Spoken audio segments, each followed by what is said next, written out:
মনা। বয়স কত আপনার? 40 বছর। 40। জন্ম জেলা? খুলনা জেলায়। খুলনা জেলা। আচ্ছা, শুরু করেন আপনি। জি, যেখান থেকে বলতে ইচ্ছে করে একেবারে ছোটবেলা থেকে শুনি। জি ভাই, আমি যখন বুঝতে শিখি তখন আমার 4 বছর বয়স। আচ্ছা। তখন আমার মা, আমরা 4 ভাই বোন, 2 ভাই 2 বোন। আচ্ছা, আমার আব্বা যুদ্ধের সময় খুব খায়, ব্রেনটের সমস্যা হয়ে যায়। মুক্তিযোদ্ধা ছিলেন উনি? উনি মুক্তিযোদ্ধা ছিলেন, কিন্তু ওনার যে ডকুমেন্টস, উনি যে ব্রাঞ্চে কাজ করছে বা ওনার যে টোকেন ছিল, নম্বর ছিল, এগুলো আমার বড় চাচারা সব আত্মসাৎ করে নিছে কাগজপত্রের সাথে। যাই হোক, ওগুলোর আমাদের দরকার নেই। বাট আমার আব্বা খুব খেয়ে পাগল হয়ে যায়।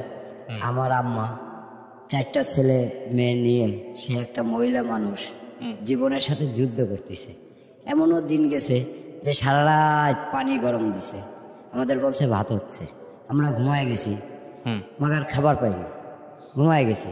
মা ভোরবেলা উঠে যায়, পরের বাড়ি যায়, খাতা কাপড় শাড়ি টাড়ি ধুয়ে দিয়ে আইসে আমাদের কিছু খুদ না ফুটায় দিল সামনে, আমরা খাইলাম। খুদ সিদ্ধ যেটাকে বলে। হ্যাঁ জি। অথচ আমার চাচারা পাশে, আমাদের একটা ইঞ্জিনিয়ারিং ওয়ার্কশপ ছিল, আমরা আলিম জুট মিল, ক্রিসেন জুট মিলের পার্টস তৈরি করতাম আমার। আচ্ছা। তো সেই মেশিনগুলো আত্মসাৎ করে নেয়। আমার আব্বা যে একটা মিস্ত্রি ছিল, তাকে খালি পরিশ্রম করাইতো, আমাদের রেশন দিত। বাট সেই রেশনটাও বন্ধ করে দিছে, হ্যাঁ, কিছুদিন পরে চাষিদের পরামর্শের কারণে। আচ্ছা। তখন আমার মা বলতেছে যে এইভাবে তো কিভাবে জীবনযাপন করি। তখন আমার মা শাড়ি বিক্রি করা শুরু করলো। আচ্ছা, তখন বয়স কত আপনার? তখন আমার বয়স মোটামুটি 4 বছর। হ্যাঁ, এগুলো আমি মনে করেন ছোটবেলার থেকে খুব আল্লাহ আমাকে স্মরণ শক্তি দিছে, যে আমি সেই ছোটবেলার কথা আজও আমার চোখে ভাসে এবং আমার স্মরণ আছে। তো আমাদের যখন ওই জায়গার থেকে যে বাড়িটায় থাকি, ওই বাড়িটা বিক্রি করে তারা ওই শহরে চলে আসবে। তো আমার মা বলতেছে যে আমার স্বামী পাগল, আমার 4টা ছোট ছোট বাচ্চা কাচ্চা নিয়ে আমি কোথায় যাব। মা যায় কাপড় দিয়ে দাঁড়াইছে, এলাকার লোকজন বললো তাই ঠিক আছে, ওই পাশে ফ্লোরে একই দাগের জমি, আমার পুরন বাড়ি 52 দাগে, আমাদের 48 দাগে 364 জমি কিনে দিল, 3 শতক 64 পয়েন্ট। আপনার বাবা তখন কোথায়? আমার বাবা তখন আমাদের সাথেই। আচ্ছা। হ্যাঁ, তখন জমিটা কে কিনে দিল আপনাদেরকে? আমাদেরকে আমার চাচারাই কিনে দিল, 25,000 টাকা দিয়ে 364 সম্পত্তি কিনে দিল। এই জমিটা যার ছিল, সে মেয়ে মার অংশের থেকে 5 শতক প্রাপ্ত, তার থেকে দখল অবস্থায় 364 কবলা বনিয়ে দেয়, আমাদের কাছে বিক্রি করে। এই 364 আমরা 96 সাল পর্যন্ত খাইছি। 86 সালে কিনছি, 96 সাল পর্যন্ত আমরা এই 364 পরে বসবাস করতেছি। 3টা রুম, 2টা নারকেল গাছ, এই সহকারে আমাদের স্কেচ করা, চৌহদ্দি দেওয়া, 85, 86 আমার দলিল। 46 দাগ বিক্রি হয়েছে 74 সালে, আমাদের দাগে 48, তাহলে 46 আর 48 বিক্রি হয়ে গেছে, 47 দাগে আছে 2 শতক। এই 2 শতক 87 সালে আমরা কিনছি বোনের অংশ, ভাইয়ের কাছ থেকে এই 2 শতক জমি ক্রয় করে। এখন আমাদের মনে করেন ওই জায়গার পরে সে জোর করে অবৈধ কাগজ প্রস্তুত করে, 143 দ্বারায় ভুয়া মিউটেশন করে, ইনভেগেশন ছাড়া 17 লাখ টাকা ব্যাংকের থেকে লোন নেয়, কেডিএর অবৈধ প্ল্যান। আমার আম্মা খুব কান্দাকাটি করে, থানায় কোর্টে ইঞ্জেকশন জারি করা, সত্যের মামলা করছে আমার আম্মা। কানতেছে, অ্যাডভোকেট ডাক দিয়ে নিয়ে কাছে আপনার আমি ন্যায় পাওয়া দেব। তো আমার মা এখন ওই জমির ভিতরে ঢুকে গেল। এখন আমাদের খাওয়া দাওয়ায়ও কষ্ট, 60 টাকায় ওই শাড়ি বিক্রি করে। বয়স কত তখন আপনার? তখন আমার বয়স 96 সাল। তখন আমার যথেষ্ট পরিমাণ লেখাপড়া করেন ওই সময়টাতে? না, আমি ক্লাস 5 পর্যন্ত। হ্যাঁ, ওই সময়টায় আমি লেখাপড়া করি, ক্লাস 4 পড়ি। জি জি জি।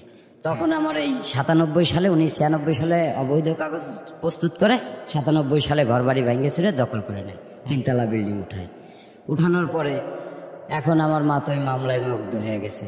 এখন আমাদের খাওয়ার জোটে না, রান্নাও ঠিক মতন হয় না। ওই কোর্টে যায় 200 দিয়ে আসে, 300 দিয়ে আসে, 500 দিয়ে আসে। এখন সিনিয়র সহকারী জজ আংশিক 2 শতক ডিগ্রি দিছে, যেহেতু আমি যে 2 শতক দখলে আছি সেই 2 শতকের ডিগ্রি দিছে, আর বাকি 164 আমার বাটোয়ারা মামলা করে নিতে বলছিল। এখন মা আমার বড় বোনকে সাতক্ষীরা বিয়ে দিয়েছে, আমার বড় ভাই সে সাতক্ষীরায় থাকে। হ্যাঁ, আমি কানতে কানতে চলে যাই কোথায়, খুলনা ভার্সিটি। ওখানে আমার খালাদের একটা ঘের আছে, ওই ঘেরে বসে কাঁদতেছি। তো খানজান আলী হলে এক ছাত্র আছে, উনি ওইখানে পড়াশোনা করে। তো উনি আমাকে বললো কি যে তুমি ওইখানে কি করো, কান্দো কেন? তো আমার চেহারা ছবি খুব নাইস ছিল তখন, আমাকে উনি পছন্দ করে আমাকে ওনার সাথে রাখছে। তো আমি ওনার সাথে খুলনা ভার্সিটিতে 4 বছর ছিলাম। তো বলে যে আমি ওনার খেদমত করতাম, ওনার কাপড় চোপড় ধোয়া, ওনার নাস্তা এনে দেওয়া, মানে 24 ঘন্টা ওনাকে আমি সার্ভিস দিতাম। তো ওখান থেকে উনি পড়ালেখা শেষ করলো। উনি আমাকে বলল যে তোমার আসলে কি উদ্দেশ্য? আমি কই দেখেন, আমি আমার মাকে কথা দিছিলাম যে আমি বড় হয়ে তোমাকে ন্যায় পাওয়াই দেবো যদি তোমার ডকুমেন্টস ঠিক থাকে। তো আমাকে উনি বললো ঠিক আছে, আমিও তোমাকে সহযোগিতা করব। পরে ওনার সাথে আমি ঢাকা বুয়েটে আসি, ওখানে 2 বছর ওনার খেদমত করি। আপনার বাড়িতে কি করতেন আপনি ওই সময়টাতে? বাড়িতে এই যে খেদমত করতেছেন, টাকা পয়সা কিছু পাঠাইতেন? জি, আমার আম্মাকে আমি। আপনি কি বড় ছেলে সবার? না, আমি সবার ছোট। সবার ছোট? কয় ভাই বোন আপনারা? আমরা 4 ভাই বোন। বাকি ভাই বোনগুলো কি করতেছে? বড় ভাই সে কাঁচামালের ব্যবসা করে, ওনার হলো হাড়ের সমস্যা। আচ্ছা। হ্যাঁ, আর বড় বোন বিয়ে দিয়ে দিছি। ছোট বোনটার গলায় হলো গিয়া একটা টিউমার হয়েছিল। আচ্ছা। আমি খুলনা 250 বেডের থেকে ডাক্তার দেখায় ওকে ঢাকা পাঠাইছি। আমার বোনাইটা বাড়ি তো খুলনাতে? জি। হ্যাঁ, আমার দুলাভাই ঢাকাতে থাকতো, কাজ করতো, আমার বোনকে নিয়ে আসছে। আসার পরে একদিনকেরা খুব ঝগড়া হয়, তো ওই ব্যথা জায়গায় মনে করেন চাপ দিয়ে ধরলে উনি মারা যায়। বোন মারা যাওয়ার পরে তারে পিকআপে করে খুলনায় নিয়ে আসে। এবার আমার তালই হচ্ছে লোকে বোনের লাশের পাশে সারা রাত বসে রয়েছে, সেটাকে কারোরে দেখতেও দেয় না। হ্যাঁ, এবং পোস্টমর্টমও করতে দিবে না। তো আমি আমার আম্মাকে বললাম যে আসলে আমার বোনরে তো আমি 1 মাস আগে ট্রিটমেন্ট করে দিলাম। হ্যাঁ, ডাক্তার আশ্বাস দিল যে 1 মাস ওষুধ খেয়ে কি ফলাফল হয় তারপরে আমরা অপারেশন করব। হঠাৎ করে মারা গেল। তো বেশ ভালো কথা, আল্লাহর মাল আল্লাহ নিয়ে গেছে। মা বলতেছে এসে আমার মেয়েরে ফাড়বে চিরবে, এসবের দরকার নেই বাবা, ওর বিচার আল্লাহ করবে।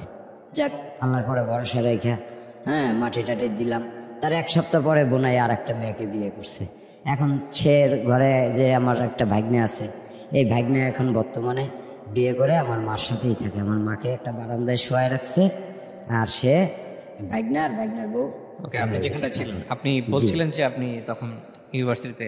জি জি জি, আমি ইউনিভার্সিটিতে যখন কাজ করি তখন আমাকে ওই স্যার খুব আশ্বাস দিছিল যে। উনি কি স্যার ছিল না স্টুডেন্ট ছিল? তখন স্টুডেন্ট ছিল। আচ্ছা। বাট যখন উনি পড়ালেখা শেষ করে ফেললো, মাস্টার্স কমপ্লিট করলো, উনি আর্কিটেক্ট ইঞ্জিনিয়ার হলো। হ্যাঁ, উনি নিজেই একটা কোম্পানি খুলে। আপনি সারা ইউনিভার্সিটি লাইফ তার সঙ্গে ছিলেন? জি জি জি জি জি জি, এবং কোম্পানি খোলায় 16 বছর চাকরি করছি ইঞ্জিনিয়ারিং ফার্মে। আমি মাদারীপুর, শরীয়তপুর, ভোলা, কুষ্টিয়া পৌরসভার মাস্টার প্ল্যান করছি আগামী 20 বছরের পরিকল্পনা উন্নয়ন অধিদপ্তর বোর্ডের digital model Kushtia, digital model Bhola. জি জি জি, ওনার যে ডিপ্লোমা ইঞ্জিনিয়ারগুলো ছিল তাদের খেদমত করা, রোড সার্ভে করা, মোবাইল সার্ভে করা, ড্রোন ফ্লাই করা, এগুলো সবই আমি মোটামুটি কিছুটা শিখছি তাদের সাথে থেকে। যদিও আইমিং মূর্খ, বাট কমার্শিয়াল আমার প্র্যাকটিক্যাল অভিজ্ঞতা। তবে আমার একটা বিশ্বাস ছিল যে আমার আম্মা মোড়লগঞ্জ শাড়ি বিক্রি করতে গেছে। হ্যাঁ, এক দেশের থেকে আরেক দেশে, আমি কোলের পরে এই সমান পেরিকাদার ভিতরে ডাইবে গেছে। তো উঠতে পারে না, আমাকে কোলের থেকে থয়েও না, আধা ঘন্টা ওই পেরিকাদার ভিতরে আমাকে নিয়ে দাঁড়ায় রয়েছে। তো আমার বুকটা ফাইটে যাচ্ছে যে মা আমাকে ছাড়ো তুমি। কয় না বাবা, তোমার গায়ে কাদা লাগবে। তো সেই মার জন্য যদি আমি কিছু না করতে পারি তাহলে আমার এই জীবনটা রাখার চেয়ে না রাখাই বেটার আমি মনে করি। তো আমি চিন্তা করলাম যে আমার আপ টু ডেট ডকুমেন্টস আছে, আমি দখলে আছি। বাট ওনাকে আমি বহুত রিকোয়েস্ট করছি যে দেখেন আপনি মনি, আপনি যদি বলেন যে মনে আমাকে এটা এনে দেয়, আমি দৌড় দিয়ে এনে দিতে বাধ্য। আপনার সাথে কেন মামলা করব? আপনি দেখেন 2 সাইড বেচা কেনার পরে আছে 2 শতক, আপনি 4 শতকের কাগজ বানাইলে পাবেন না, কারণ ফিজিক্যাল থাকা লাগবে। হ্যাঁ, আপনি আমাদের পরে জুলুম করেন না। পরে উনি 143 দ্বারা যখন ভুয়া মিউটেশন করে, তখন আমি 150 দ্বারা 150 রেকর্ড সংশোধনী মামলা করি। তখন এসিল্যান্ড কমান্ড করে সার্ভেয়ারে যে যায় সরজমিন মাপেন, সে মাইপে আমাকে স্কেচ করে দেয় না, নায়ব রিপোর্ট দেয় না। তাহলে আমি তো সব জায়গায় খরচ দিছি, তাহলে আপনারা গেলেন স্পটে, হ্যাঁ আপনারা কাজ করলেন, অথচ আমাকে রিপোর্ট দিচ্ছেন না, তাহলে আমি রায় নেব কীভাবে? তখন সার্ভেয়ার ওই ওনাকে বলে যে ওর সাথে একটা রিকোজিশন করে। তো উনি রিকোজিশন কি করলো, পরের দিন আমারই এলাকার বড় ভাই তাকে দিয়ে আমাকে জানে মেরে ফেলানোর চেষ্টা করে।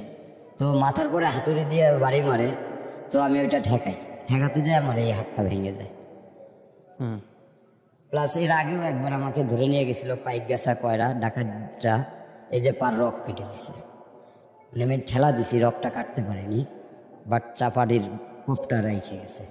আমি নদীর ভিতরে লাফ দিছি, নাক রাত পা ছেড়ে দিয়ে ভাসতে ভাসতে মনে করেন এরকম 7-8 মাইল পথ ভাসতে ভাসতে গেছি। তারপরে উঠে আমি দৌড়াতে দৌড়াতে মেন রোড পাইছি। আর এই জমিটা কোথায়? জমিটা খুলনা। মানে কি এটা কি প্রপার জমি, শহরের জমি? জি জি। এই জমির দাম কত? 1 শতক সম্পত্তির দাম 15 লাখ টাকা। ওনার ভিতরে গেছে আমার 1 শতক 56 পয়েন্ট, ভূমি অফিস মাইপে দিছে। এই 1 শতক 56 পয়েন্ট নিয়ে ঝামেলা নাকি পুরো জমিটা নিয়ে ঝামেলা? এখানে আমার 3টা ফ্লোট আছে, যেমন 48, 49, 50 তিন দাগে আমার মার নামে রেজিস্ট্রি পাওয়ার রয়েছে 2 শতক। 21 সাল পর্যন্ত খাজনা দেওয়া, ভূমি অফিস মাইপে দিছে। 1 শতক 8 পয়েন্ট আমার দখলে, 92 পয়েন্টের পরে 2 রুম উঠে রাখছে। হ্যাঁ, ওনার কাগজে আছে 5 শতক, উনি 6 শতক গিরে বসে রয়েছে। ইনার লোকে আছে 2 শতক, উনি 3 তলা বিল্ডিং উঠে রাখছে 364। ওনার দলিলে আছে 4, ফিজিক্যাল আছে 356, আর এসে আছে 364। উনি বসে আছে 23,247 দাগে, ওনার পর্সায় আছে 23,255। কোনোটার সাথে কোনোটা মিলে। আমি মূল মালিকের দলিল হচ্ছে 1934 সালে, 30 শতক জমি, 60টা প্লট, 46 দিয়ে শুরু হয়েছে, 52তে শেষ হয়েছে। আমার কাছে আপ টু ডেট ডকুমেন্টস এবং CSSA RS 3টা ম্যাপ এবং সারা বাংলাদেশে আমি লিখিত দরখাস্ত দিছি যে রাষ্ট্রপতি, প্রধানমন্ত্রী, ভূমি রেকর্ড অফিস, DC সাহেব, পুলিশ কমিশনার, সিটি কর্পোরেশন, থানা, র্যাব, দুর্নীতি দমন কমিশন, মানব অধিকার, পুলিশ হেডকোয়ার্টার, সব জায়গায় আমি দরখাস্ত দিছি, রিসিট কপি আছে, বাট আমাকে কেউ কোনো সাড়া দেয়। আচ্ছা না, আপনার কথা হচ্ছে, আমার কথা হচ্ছে যে এই জমিটা যখন আপনারা কিনলেন, জি, তখন কি আপনাদের দখলেই ছিল জমি? জি জি জি, আমরা 10 বছর বসবাস করছি। আপনাদের দখল থেকে ওদের কাছে গেল কিভাবে? ওই যে কবলা বুনিয়াদে আমরা কিনছি, কিন্তু আমাদের 3000 টাকার জন্য মিউটেশনটা, রেকর্ডটা যেটা মিউটেশন বলা হয়, ওইটা আর কি আমরা করতে পারি নাই। ওই সময় আমাদের কাছে টাকা ছিল না, এবং আমার চাচারা ওই 3000 টাকার ভয়তে ওটা আমাদের করে দেয়নি। উনি এই মোল্লাহাটের থেকে এখানে ট্রান্সফার হয়ে আসছে খুলনায়। উনি একটা চেয়ারের লোন পায়, একজন অফিসার, বাট উনি কিনছে 2 শতক। এখন ওনার এখানে যদি বিল্ডিং করতে হয়, লোন পাস করাইতে হলে, তাহলে 364 লাগবে। 3.5 শতকের নিচে KDA প্ল্যানও দেয় না, ব্যাংক লোনও দেয় না। তো উনি আপনাদের জমি থেকে দেখাই দিয়েছে? হ্যাঁ, এটা ইনভেগেশন ছাড়া 17 লাখ টাকা লোন নিছে। KDA-র অবৈধ প্ল্যান, আমি KDA-তে কমপ্লেনও দিই। সে বলে যে তুমি ওই আংশের সত্যের মামলার আংশিক ডিগ্রি স্টে দিয়ে আসো। তা আমি বলি যে এখানে কোর্টের সাবজেক্ট আসবে না, এখানে সে দুর্নীতি করছে, আপনারা এটা ফলো করবেন। আপনারা ইনভেগেশন ছাড়া কিভাবে আপনি আমার জমির পরে তাকে প্ল্যান দিলেন? আপনারা কিভাবে ইনভেগেশন ছাড়া আমার জমির পরে লোন দিলেন? আপনারা ইনকোয়ারি করছেন? আমার এটা যখন দলিল হয়েছে 23,248 দাগে, তখন এটা 74 হয়েছে, পরপর স্কেচ হয়েছে। হ্যাঁ, তাহলে আপনি কেন এই স্কেচের ভিতর ঢুকতেছেন? আমার RS ম্যাপের থেকে কাইটা নিচে একদম স্পষ্ট চেয়ার হয়েছে। হ্যাঁ, ওনার কাগজপত্রও আমার কাছে আছে। উনি যে ভুয়া মিউটেশন করছে, সেই মিউটেশনের কপিও আমি তুলছি। আমার সাথে যে যে প্রতারণা করছে, আমার সব একদম স্পষ্ট এখানে রয়েছে। আমি আইনকে শ্রদ্ধা করি, আইন সবার ঊর্ধ্বে, আইন আমরা মানতে পারি। আপনাকে এরকম অত্যাচার করলো কারা? তাই এই যারা আমার জমিটা খাচ্ছে, তারা আমার সাথে ব্রেনটেও পারে না, আমার ডকুমেন্টসের সাথেও পারে না, যার কারণে চিন্তা করছে যে বাইসে থাকলে আমরা এই কোটি টাকার সম্পত্তি হারাবো, আমার এই 3 তলা বিল্ডিং থাকবে না, আমার ইজ্জত থাকবে না, আমার মান সম্মান থাকবে না। তা এর কারণে আমি, আমার ওয়াইফ থাকে শ্বশুর বাড়ি 10 বছর ধরে, ছোট ছেলে নিয়ে, বড় ছেলে ক্লাস 9 পর্যন্ত পড়ে, আমি আমার এই স্যারের কাছেই দিছিলাম এই 2.5 বছর। এই 2.5 বছর উনি যখন ওনার কাছে যখন দেই, তখন আমি বলছি যে ভাইয়া আপনি তো আমার 8,000 টাকা স্যালারি দিয়ে দিন রাত 24 ঘন্টা সার্ভিস নিছেন, বাট আমার ছেলেকে দিচ্ছি, আমি আপনাকে লাইক করি, যার কারণে আপনি ছোটোবেলার থেকে আপনার সাথে, বা আমার ছেলের ভিতরে আপনার প্রতি যে ভালোবাসাটা ঢুকাইছি সেইটা আপনি ধরে রাখবেন। হ্যাঁ, তো উনি 8,000 টাকা বেতন দিতে চাইছে ওকে স্যালারি, আমি সেটাই মাইনে নিছি। তারপর বলছে যে, আমি বলছি যে ছেলের ভবিষ্যতের জন্য আমার 1 টাকাও চাই না, ছেলেটা পড়ালেখা শিখাইতে পারলাম না অর্থর অভাবে, তো আপনি স্যার এর ভবিষ্যতের জন্য 2,000 টাকা আপনি ডাইনে থেকে ওকে খাওয়াবেন, কি খাওয়াবেন, কোথায় রাখবেন, এটা আপনার ব্যাপার। তো অফিস টাইম হচ্ছে লোকে 9টা থেকে 5টা। কি করে ওই যে আমি যা করতাম তাই, এই চাপাতিটাতে আগে দেওয়া? হ্যাঁ হ্যাঁ হ্যাঁ, তার সাথে সাথে থাকা, এই দেশে ওই দেশে তার ব্যাগ টানা, এইগুলোই। হ্যাঁ, এখন এখানে যাও, তখন ওইখানে যাও। হ্যাঁ, তার যার ব্যবসা আছে, তার ডেভেলপ হোমটেক্স, হ্যাঁ ডেভেলপার। আমি চেয়ারম্যানের পার্সোনাল অ্যাসিস্ট্যান্ট সেই হিসাবে থাকি, বা পিওন হিসাবে থাকি। মনে করেন আপনার ছেলেও এই কাজ করে? আমার ছেলেকেও আমি ওইটাই শিখাইছি, তার পাশে রাখছি যে সে একজন।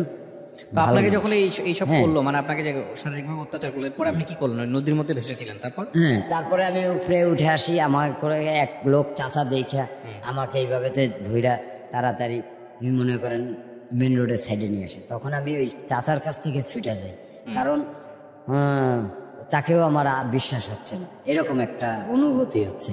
কারণ পরনে লুঙ্গি টুঙ্গি কিচ্ছু নেই, কাপড় চোপড় কিচ্ছু নেই, আমি একদম দিগম্বর। হ্যাঁ, তখন আমি কি করি, ট্রাকের সামনে ঝাঁপ দিই। ঝাঁপ দিলে আমাকে বাঁচানোর জন্য হাত জায়গায় আমি ঝাঁপ দিচ্ছি, যে হয় মরবো নাইলে আমাকে নিয়ে যাও।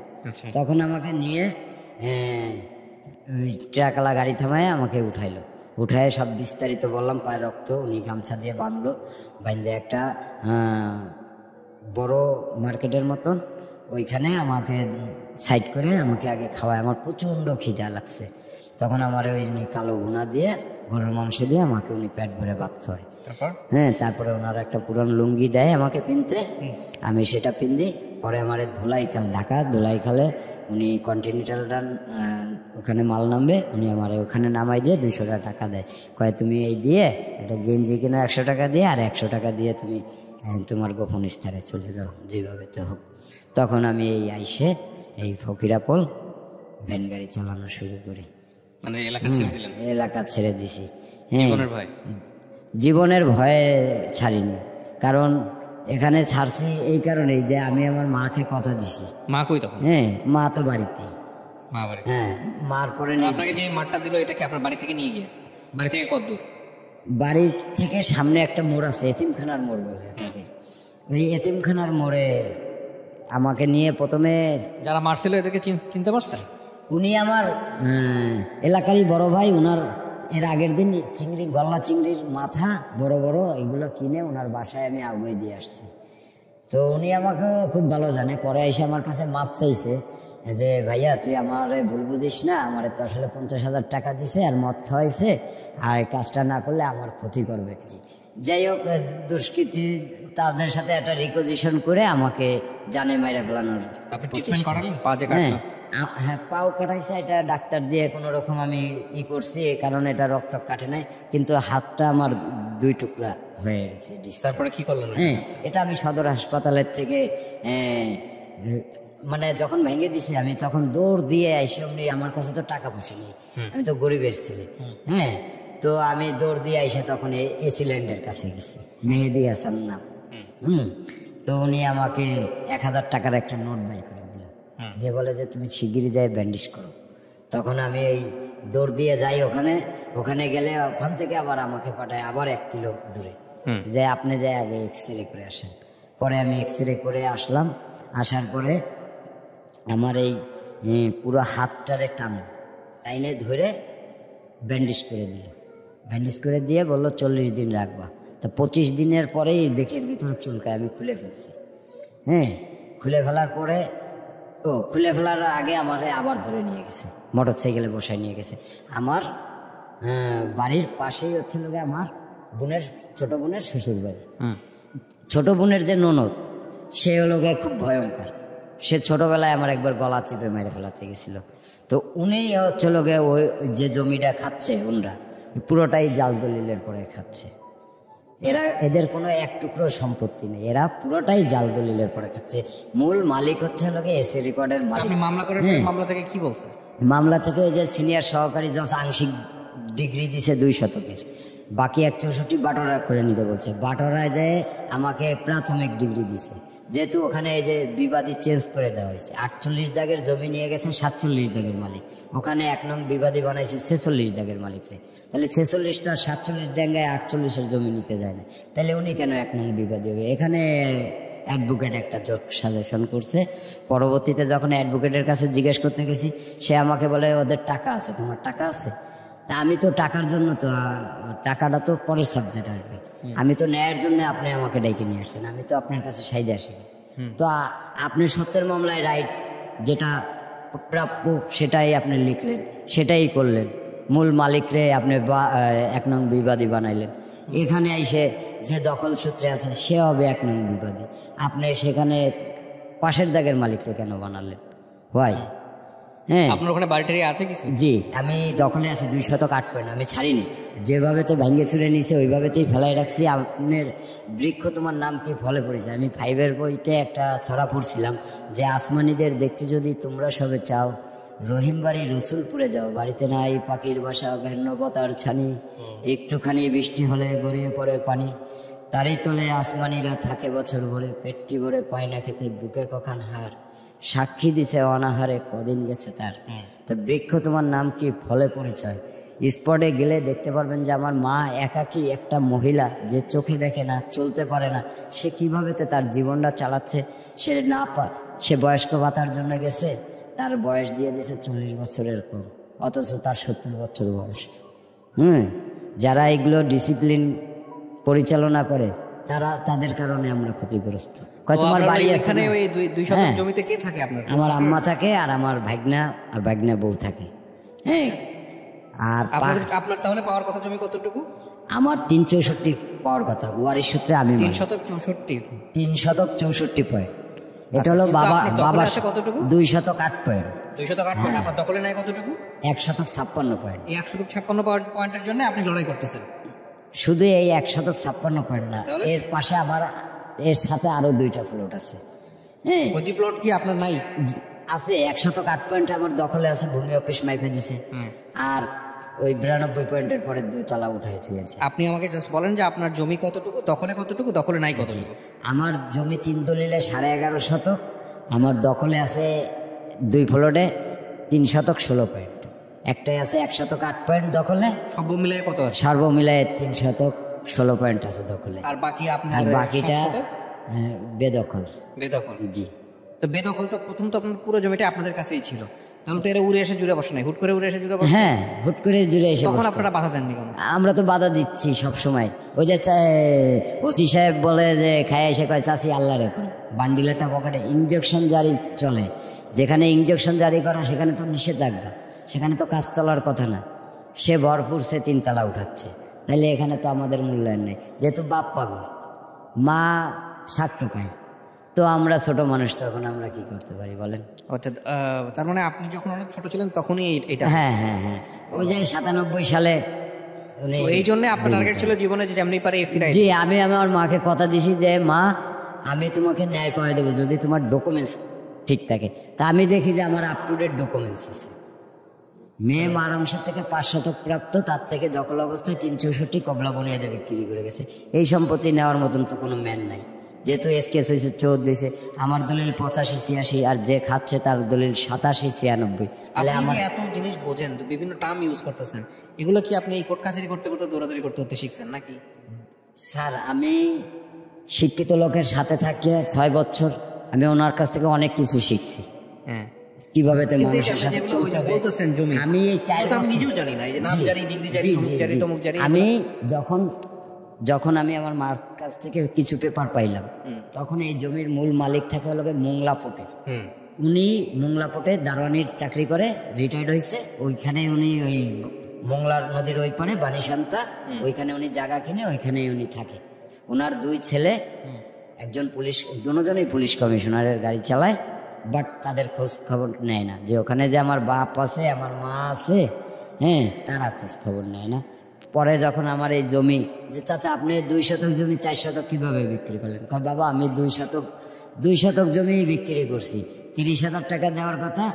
আপনার এই বিষয়গুলো আমি খণ্ড খণ্ডভাবে পাচ্ছি, আমি আসলে খুব ধারাবাহিকভাবে পাচ্ছিও না, সেটা আমি পাবো না আমি বুঝতেও পারছিলাম, কিন্তু গল্পটা খুব গুরুত্বপূর্ণ এই কারণে যে হ্যাঁ, আমি 4 বছর আদালতে দৌড়াইছি, মোহরি আমাকে কাজ শিখাইছে, এই মোহরি শিখে সাথে শিখে এগুলো রাখছে। বুঝছেন। জি, মোহরি আমারে বলছে যে তুমি এইভাবে তো যদি দৌড়াও, কোর্টের ইটটা পর্যন্ত হয়ে থাকে যে কোন সময় ক্লায়েন্ট আসবে আমি টাকা নেব। হ্যাঁ, আসলেই সত্যি কথা। আমার টাকা দিয়ে ইলিশ মাছ কিনে নিয়ে সে ভাইজে খায়, সকালবেলা এসে করছে যে খুব স্বাদ হয়েছে ইলিশ মাছটা, একদম পদ্মার ইলিশ, আর আমি রাত্রেবেলা কাঁচামরিচ দিয়ে ভাত খেয়ে ঘুমাই। হ্যাঁ, এটাও বিষয়, কিন্তু তারপরে আইন পক্ষে থাকা সত্ত্বে আমার মামলা খারিজ হয়ে গেছে। আমি ডাইরেক্ট সাবজজ অনে, যখন আমি ভূমি অফিসে 150 রেকর্ড সংশোধনী মামলা করছি, তখন আমাকে এসিল্যান্ড বলছে যে সিনিয়র সহকারী আমাদের উপরে, সে যখন একটা আংশিক ডিগ্রি দিছে, আপনি এই ডিগ্রিটা স্টে দিয়ে আসেন। স্টের জন্য আমি সাবজজ অনে যাই, গেলে পরে আমার ওই নথি ঘুরতে থাকে, খালি ডেট হয়। তখন আমি আদালতে ডাইরেক্টলি হাত উঁচু করছি যে হুজুর এই আদালতে আমার কিছু বলার আছে। কয় তুমি কাঠ করে ওঠো, যে হুজুর আমি তো আইনকে শ্রদ্ধা করি, আইন মানতে বাধ্য। আইনের পরে শ্রদ্ধা রেখে আমি আপনার আদালতে মামলা করছি, আমার মামলা নম্বর 103-15, আমি তো এই মামলায় ক্ষতিগ্রস্ত হয়ে যাচ্ছি। কয় ঠিক আছে আমি জানি না, আমি একটা দোতরফা সূত্রে শুনানির ডেট পেলাম। জি হুজুর আপনি ন্যায়ের স্বার্থে মর্জি হোক। হ্যাঁ, তো উনি মানে দুইজনের কাছেই আইন চাইছে, মামলাটা চলবে কি চলবে না। এখন বিবাদী 11D 7 অর্ডারে আর্জি খারিজ চাইছে, আমি অর্ডার রুল 2 দিছি যে এক জমির বিষয়ে 2 ডিগ্রি কেন, 100 ডিগ্রি হোক, ন্যায় না পেলে ন্যায়ের সাথে আমি আবার মামলা করতে পারি। বাট আইন আমার পক্ষে ছিল, তারপরেও যে কোনো একটা যোগ সাজেশনের মাধ্যমে মামলাটা খারিজ করে দিছে। খারিজ করে দিলে আমি তখন জেলা জজে যাব। এর ভিতরে ভূমি অফিসে যখন আমি যাই বললাম যে এই ঘটনা, আমার তো স্যার মামলাটা খারিজ করে দিছে। কচ্ছে আসলে পয়সাওয়ালা লোকের সাথে পাড়াটা কষ্টকর, সো তুমি ঠিক আছে আমি সার্ভেয়ার নিয়োগ দিচ্ছি, নায়ব নিয়োগ দিচ্ছি, তারা মাইপে আসুক, তারপর দেখি কি করা যায়। তো তারপরের দিন তো হাত ভেঙে দিল, আমি আবার স্টে পিটিশন দিয়ে স্টপ করে থুয়ে আসছি। 2014 সালে মিস কেস 8-14 আমি দাখিল করি। 3 মাসে রেকর্ড সংশোধনীয় মামলা 90 দিনে নিষ্পত্তি হয়।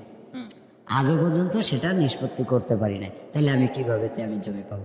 আমার জমি নিছে সরকারি কর্মচারীরা, তারা দুর্নীতি করার কারণে 9-6 বানানোর কারণে সেটেলমেন্ট, যেখানে বর্তমান জরিপ আমার আরএসের পরে উনার নাম বসাইছে, উনার আরএসের পরে আমার নাম বসাইছে।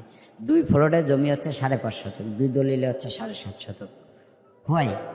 আর 2 শতক কোথা থেকে বোঝাবেন আপনি? আমার দলিল আগে আমারটা বোঝা, তারপরে যে থাকলে উনি পাবে। দলিলটা কার আগে হয়েছে? আমারটা আগে 85-86, ওনারটা 87-96।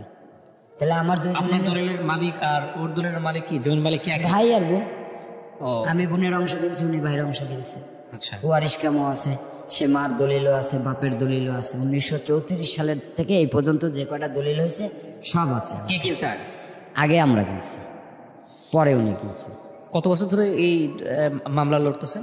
2001 সালে থেকে, মানে 98 সালের থেকে মামলা শুরু হয়েছে। 98 সাল থেকে মামলা শুরু হয়েছে। এটা এখন কি অবস্থা আছে? এখন ওই ভূমি অফিসের রায় স্টে পিটিশনে রয়েছে, স্টক করা রয়েছে।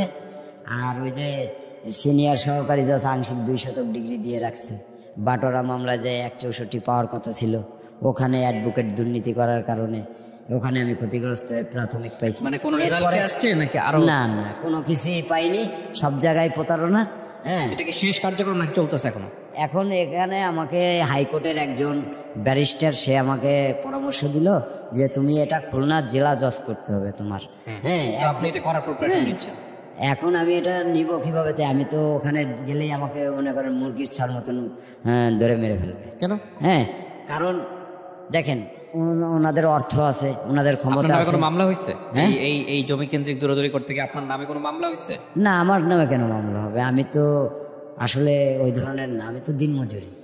ওদের নামে কোনো মামলা করছেন? ওদের নামে মামলা করিনি, কারণ ওখানে আমার মা থাকে, আমি ওখানে জিডি করছি। জিডির কপি আছে আমার কাছে। আচ্ছা, যেহেতু মামলা করলে এগুলো কিসের কাগজ আপনার যেগুলো নিয়ে আসছেন? এগুলা কোর্টের ডিগ্রি আছে, আমাদের দলিল আছে, বিবাদের দলিল আছে, তারপরে কোর্টের ডিগ্রি ফিগ্রি সব আছে এখানে। কোর্ট আপনাকে যে রায় দিছে, জি, সেই রায়টা কি এক্সিকিউট হয়েছে ওইখানে? কোর্ট যে লাস্ট যে রায়টা দিছে সেটা কি এখানে হয়েছে? ওটা সবাই মানতেছে? না, এটা তো আমরা কোর্ট লাস্ট কি রায় দিছে আপনাদের? কোর্ট এই যে আপনাকে জমি বুঝাই দিছে নাকি আপনি পান নাই? পাইনি। তাহলে কোর্ট ওদের পক্ষে রায় দিছে? জি জি। তো কোর্ট ওদের পক্ষে রায় দিলে তো আপনাকে এটাই মানতে হবে, কিছু করার নাই তো। না, কোর্ট তো এটা এখানে তো দুর্নীতি হয়েছে। সেটা তো আপনি আপনার জায়গা থেকে বলতে পারেন, কিন্তু কোর্ট তো সবকিছু জেনে শুনে রায়টা দিছে। রায় আপনার পক্ষে আসেনি বলে আপনি কথা বলতেছেন, না, কোনোদিন বলতে পারেন? হ্যাঁ বলতে পারে, বাট এখানে ডকুমেন্টসে কথা বলবে। এখানে কোর্ট কি ডকুমেন্টস দেখে নাই? হ্যাঁ দেখছি, কিন্তু এখানে ওই যে রিকোজিশন হয়েছে। আমি আপনার গল্পটা নিয়ে আসছি মূলত দুইটা কারণে। সেটা হচ্ছে বাংলাদেশে এই জমি কেন্দ্রিক যে জটিলতা, জি, এটা কম বেশি সব পরিবারই মোটামুটি আছে। কে কার আল ঠেলবে, কে কতটুকু দখল করবে, জি, এবং এই জমি কেন্দ্রিক জটিলতায় যে আইনি জটিলতা সেটা অনেক বড়, অনেক বড়। 1 শতক জমির জটিলতা নিয়ে 1 বিঘা জমি বিক্রি করে সে 1 শতকের পেছনে সারা জীবন মামলা টানছে, এরকম ঘটনাও আছে। জি জি, আছে। ছেলে শুরু করছে না, বাপ শুরু করছে, বাপ শেষ করছে, তার ছেলে আসছে, তার ছেলে আসছে, তিন প্রজন্ম ধরে জমির মামলা চলতেছে, জমি কেউ ভোগ করতে পারে না, এরকম ঘটনাও আছে। জি জি, হ্যাঁ, আছে। এবং এখান থেকে লাভবান হচ্ছে যারা আলটিমেটলি আইন বিচার এগুলো নিয়ে দৌড়াদৌড়ি করে। আপনি যেটা বলতেছিলেন যে উকিল থেকে শুরু করে অসাধু লোক যারা থাকে তারা অনেক সময় লাভবান হয়। তো এখন কথা হলো যে এটা শেষ গন্তব্য কোথায়? আপনি কি হাল ছাড়বেন নাকি হাল ছাড়বেন না? আমার আশা যে উনি নিছে, ওনার প্রয়োজন, ঠিক আছে, উনি নিছে, কিন্তু উনি তো আমারটা এইভাবে তো একেবারে এমনি এমনি নিতে পারে না, যেহেতুটা আমি অর্থ দিয়ে ক্রয় করছি। So, আপনার কাছ থেকে আপনার পয়সা দিয়ে আমার কাছ থেকে আমি যেহেতু ওয়ারিশ সূত্রে আমার বাবার সম্পত্তি, আমি মালিক, আমাদের এই শেষ সম্বল, তাইলে ওনার উচিত ন্যায্য মূল্যটা আমাদের দিয়ে দেওয়া। বাট ওনার হাত ন্যায্য মূল্য দিবে, ন্যায্য মূল্য দিলে তো আপনাকে দলিল করে দিতে হবে। অবশ্যই দিব। আমি চাই কি রিকোজিশন, যে যারটা শেখাবে, ওনারটা আমার দরকার নেই, আমারটা ওনার দরকার নেই।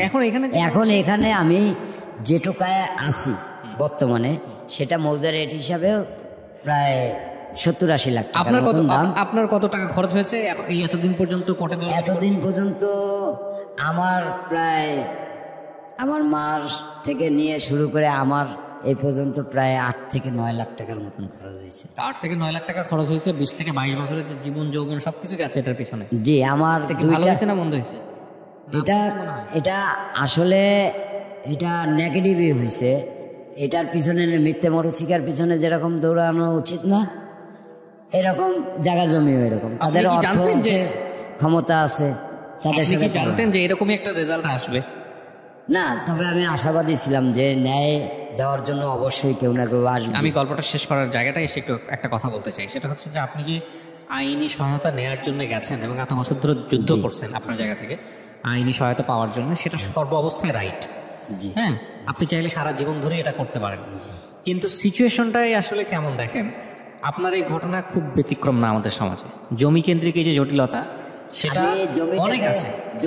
জমি বাইসে থাকার জন্য হাজার হাজার কোটি টাকার দরকার হয় না, হয় কি একটা ভালো মনের, না তাই না?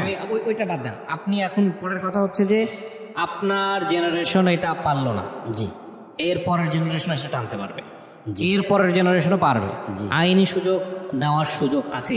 কিন্তু আমি মনে করি এই জমি কেন্দ্রিক জটিলতায় সর্বোত্তম পদ্ধতি হলো যেই দুই পক্ষের মধ্যে ঝামেলা হচ্ছে তারা বসে মীমাংসা করে ফেলা। কারণ আমি দেখেছি এরকম, আমি কোর্ট করছি না, আমি দেখেছি এরকম যে দুই পক্ষ মারামারি লাগে, আল ঠেলাঠেলি করে শুরু করে, রাস্তা নিয়ে জটিলতা তৈরি হয়। এই প্রথম পর্যায়ে লাভবান হচ্ছে এলাকার মেম্বারগুলো, ঠিক আছে, তারপরে হচ্ছে এই সান্ডা পান্ডা গুন্ডা যেগুলো থাকে এরা, হ্যাঁ, এদের পকেট ভারী হয়। এবং যখনই ওরা দেখে যে এরকম একটা সমস্যা তৈরি হচ্ছে তখনই ওদের জন্য পৌষ মাস। এবং তারপরে হচ্ছে এরা দুই পক্ষের কাছ থেকেই পয়সা খায়। সকালে এসে এক পক্ষে কথা বলে, বিকেলে এসে যখন অন্য পক্ষের পক্ষে কথা বলে, এবং ওরা চায় দুই পক্ষের মধ্যে ঝামেলাটা থাকুক, তাতে করে ওদের লাভ আছে। সো এতে করে আসলে প্রতিবেশীর সাথে সম্পর্ক খারাপ হয় এবং দিন শেষে এটা আসলে কারোর জন্য। আসলে আমি আমার মাকে কথা দিয়েছিলাম যে আমি তোমাকে ন্যায় পাওয়া দেবো, বাট আমি আদালতে অনেক চেষ্টা করছি। যখন আমি দেখছি যে আসলে আদালত শুধুমাত্র অর্থ যাদের আছে তাদের জন্য, আমার মতন গরিবের জন্য আদালত না, আইন না, এটি হলো এক্সাম্পল আমাদের জন্য, একটা সান্ত্বনা মাত্র। হ্যাঁ, কারণ আপ টু ডেট ডকুমেন্টস থাকা সত্ত্বেও যেহেতু আমি জমিটা পাচ্ছি না, হ্যাঁ, সে ব্যাংকে চাকরি করে সে এত বড় দুর্নীতি, অবৈধ কাগজ, ইনভেস্টিগেশন ছাড়া লোন, কেডিএর অবৈধ প্ল্যান, 3 তলা উঠে সে বিলাসিতা ভবন করতেছে, ট্যাক্স আমি দিচ্ছি, উনি ফ্ল্যাট ভাড়া দিয়ে খাচ্ছে এখনো। হ্যাঁ, আমার যা আছে তাও বিক্রি করে বাড়াতে দিচ্ছে না, কাস্টমার ঢুকাইলে ভাঙ্গা নিয়ে যাচ্ছে। তাইলে আমি কিভাবে এতে বাঁচবো? আমার তো ওখান থেকে আমার মা, আমার স্বামীর সম্পত্তি আমি কেন ছাড়বো? হ্যাঁ, আমার মার প্রশ্ন লোকে আমার স্বামীর সম্পত্তি আমি কেন ছাড়বো? হ্যাঁ, আমার সন্তানদের হক কেন আপনারা মাইরে নেবেন? হ্যাঁ, তার প্রশ্ন হলো এগুলো। এখন আমার তো হাফ পঙ্গু করে দিছে। আমার ওয়াইফ থাকে শ্বশুর বাড়ি কুষ্টিয়া কুমারখালী, সে একটা সুতোর মিলে চাকরি করে, আর ছোট ছেলেটারে নিয়ে থাকে। বড় ছেলেটারে এই ছাড়ের এখানে দিলাম, এখানে উনি 2.5 বছর ব্যবহার করলো, তারপরে কোনো আমাকে সাপোর্ট দিল না। ছেলের 1 টাকাও সঞ্চয় নেই, আইনে নয়া বাজার এই যে দরজার দোকানে লাগাই দিছি। হ্যাঁ, এখন আমি আমার বড় ছেলেকে নিয়ে একসাথে থাকি, রান্দি বাড়ি, আমি ভ্যান গাড়ি চালাই, বড় ছেলেই করে। মা ওইখানে খুলনায় পড়ে রয়েছে, তাকে দেখার কেউ নেই।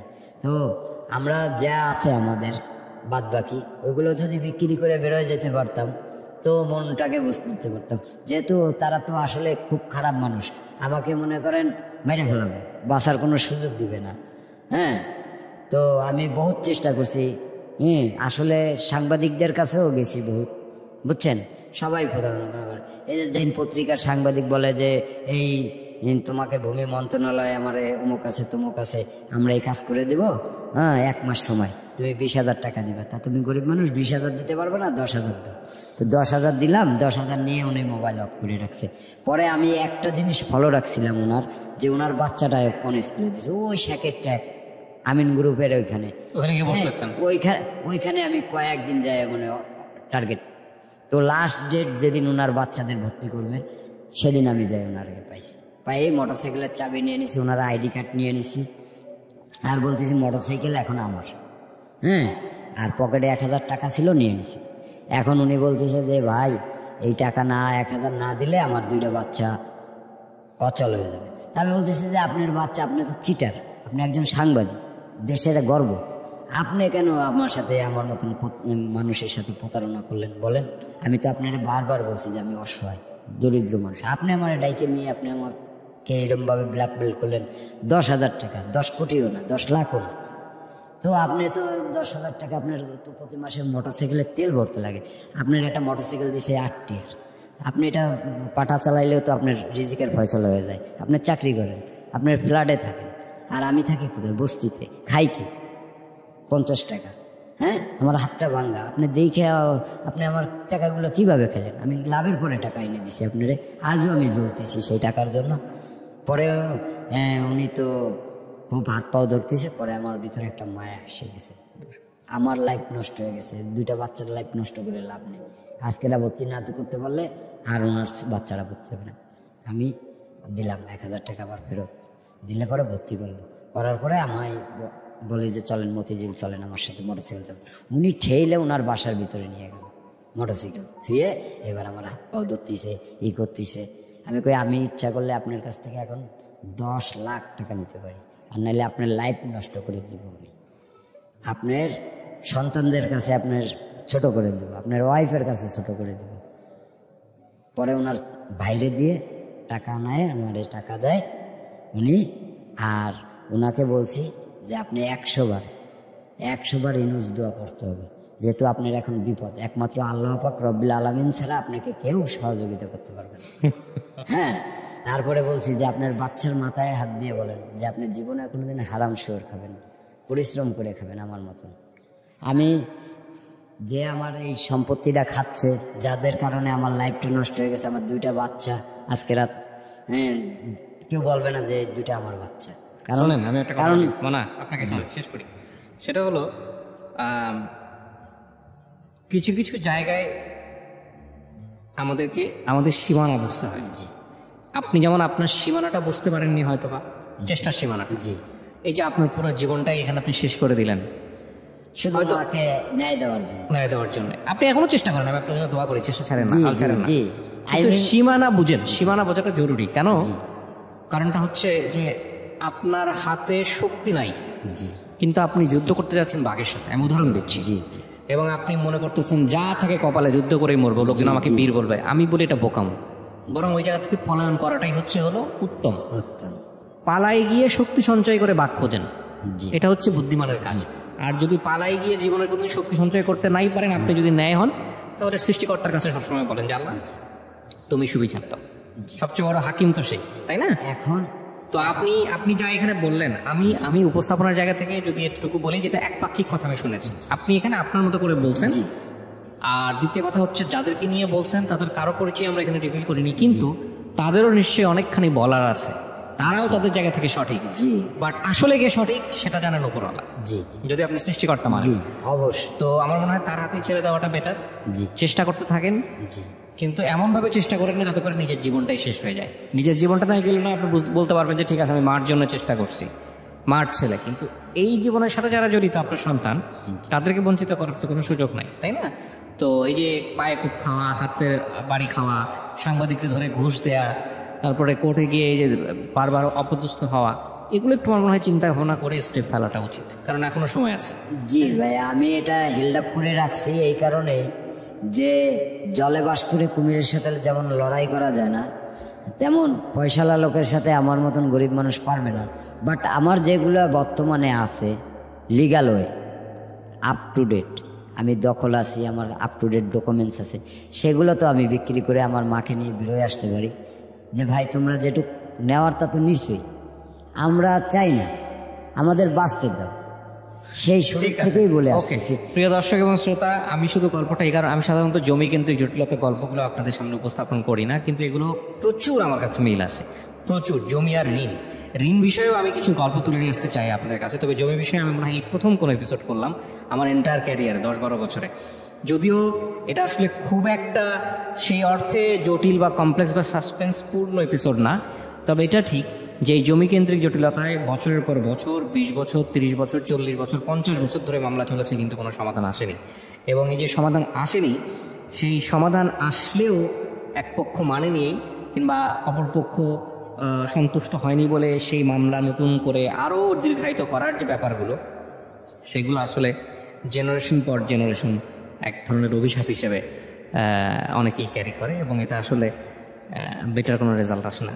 তো ঠান্ডা মাথায় দুই পক্ষ যদি বুঝতে পারে যে ভাই তুমি খারাপ থাকা মানে তো আমিও খারাপ থাকা, আর আমি খারাপ থাকা মানে তুমিও খারাপ থাকা, তো আসো আসলে আমরা সমাধান করি। এক পক্ষ যদি অপর পক্ষের অন্তরের ব্যথাটা বুঝতে পারে, অপর পক্ষ যদি অপর পক্ষের অন্তরের ব্যথাটা বুঝতে পারে, এবং এটা যদি একটা মিউচুয়াল সমাধান করে, তাহলে আমার মনে হয় সাময়িক একটু পেইন হলেও এটা সারা জীবনের জন্য প্রশান্তি। আমার মনে হয় এই জায়গাগুলোতে যাওয়া উচিত, এবং এই এপিসোডটা আমাদের কিছুটা হলেও সেই ফ্লেভারটা দেবে। কারণ যে লোকটি, ওর কথা যদি সত্য হয়, যে লোকটি এখন ওই ভূমিটা দখল করে আছে, সে তার শক্তি খাটিয়ে হয়তো দখল করে থাকলো, কিন্তু তার পরের জেনারেশন এসেও কিন্তু সাফার করবে, কারণ ওর সন্তানরাও কিন্তু ছাড়বে না, ওর সন্তানরাও এই কাগজপত্র নিয়ে কোর্টে দৌড়াদৌড়ি করবে। তখন যদি যে লোক দখল করে আছে সে যদি দুর্বল হয়, আর এর সন্তান যদি পাওয়ারফুল হয়, তখন অন্যদিকে ঘুরে যাবে।